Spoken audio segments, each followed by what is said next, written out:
byanje bigakurwaho, kakizwa ibikomere natwe nibyo byaha, kabona umugabane mu rugo rwiyapamagaye.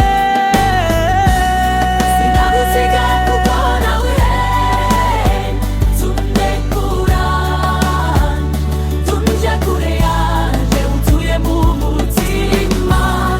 Mana yanje nzagumana iteka nkubwize n'abandi batarakumenya. Sinagusiga kuko nawe tundekura, tunja kure yanje untuye mu mutima. Mana yanje nzagumana nawe iteka nkubwirize n'abandi batarakumenya. Sinagusiga kuko nawe tundekura, tunja kure yanje untuye mu